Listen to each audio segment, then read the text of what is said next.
You wake up to a phone vibrating nonstop. Unknown number. You answer. Report immediately.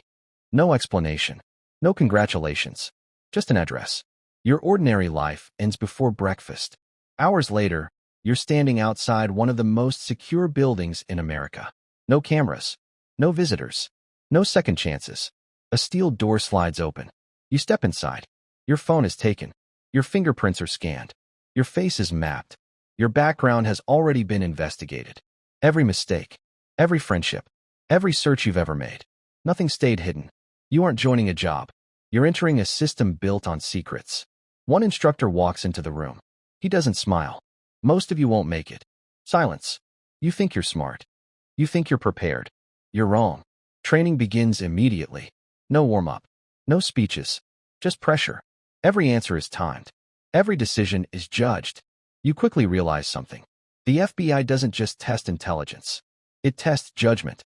Because the smartest person in the room can still make the worst decision. And one bad decision can cost innocent lives. Level 2. Breaking you down. The first weeks feel impossible. You memorize federal law, criminal procedures, behavioral science, firearms safety, constitutional rights, evidence handling, interview techniques. Every subject matters. Every mistake is remembered. Sleep becomes a luxury. Coffee becomes survival. Then comes physical training, obstacle courses, combat drills, defensive tactics, long-distance runs. You finish one challenge, only to hear, again, your muscles burn. Your confidence disappears. That is intentional. The Bureau isn't trying to build heroes. It's trying to remove ego. Real agents don't panic. They adapt. Then comes firearms qualification. The range is loud, controlled, precise. Every shot is measured, not by speed, by discipline. Miss your target, and someone innocent could pay for it. For the first time, you understand why perfection matters. Level 3. Reading criminal minds. This is where everything changes. The classroom becomes psychological warfare. You're shown surveillance footage, crime scene photos, hours of interrogation recordings.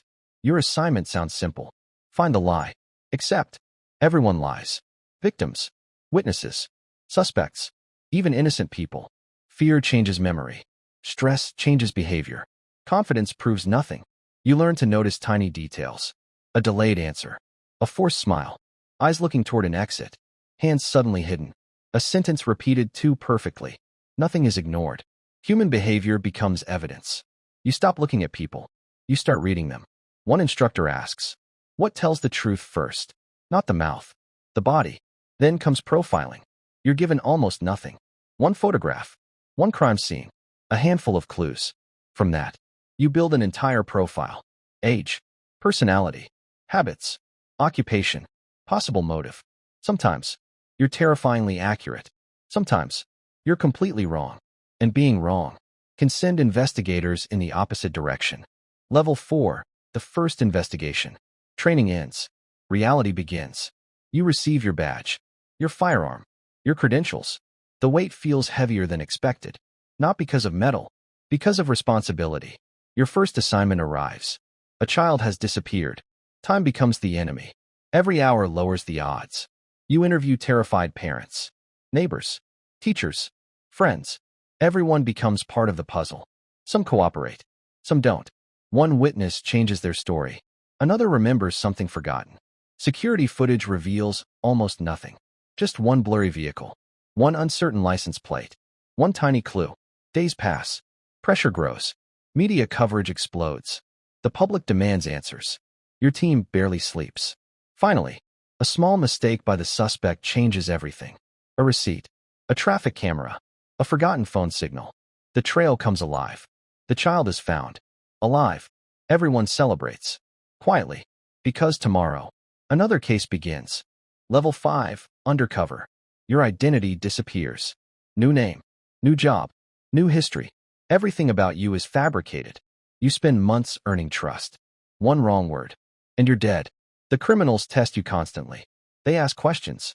Watch your reactions. Look for fear. You cannot hesitate. You cannot overreact. You cannot forget your fake past. Even your memories are rehearsed. Days become weeks. Weeks become months. You watch crimes happen. Sometimes, you can't stop them immediately. Because exposing yourself destroys the entire operation. That emotional weight follows you home. Except, you don't really have a home anymore. Your real life is on pause. Family knows almost nothing. Friends stop calling. Isolation becomes normal. Then, the operation reaches its end. Dozens of arrests.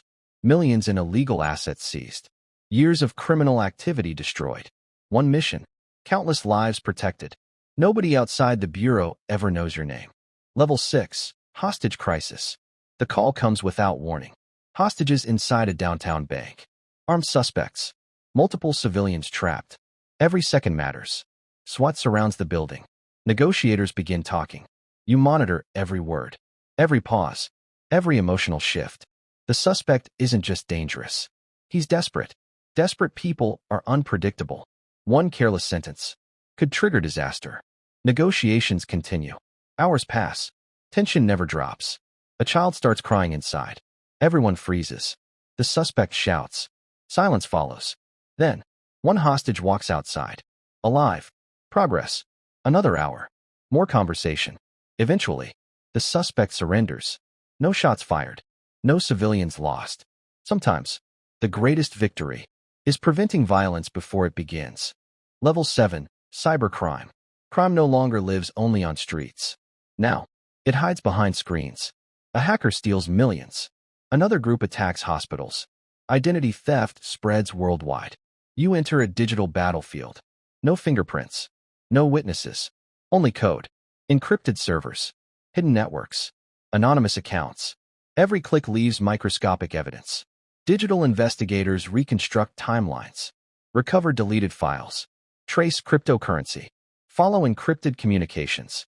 The criminal believes they're invisible. They aren't. One overlooked login. One reused password. One location mistake. That's enough. The operation collapses. The arrest happens thousands of miles away, without firing a single bullet. Level 8. The hardest part. Years pass. You've solved murders.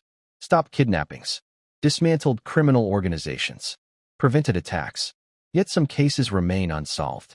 Faces stay with you. Victims' families still wait. Questions remain unanswered. You learn something every veteran agent eventually accepts. Justice isn't always fast. Sometimes it takes years. Sometimes decades. But the work never stops. Not because success is guaranteed. Because quitting guarantees failure. That's what separates real agents. Persistence. Discipline. Patience. They continue searching long after headlines disappear. Long after cameras leave. Long after the public moves on. Because somewhere, someone is still waiting for answers. And that's your responsibility. Not fame. Not recognition. Results. The badge doesn't make someone extraordinary. The choices do. Every investigation. Every interview. Every decision. Every sacrifice. That's the price of protecting millions of people you'll never meet.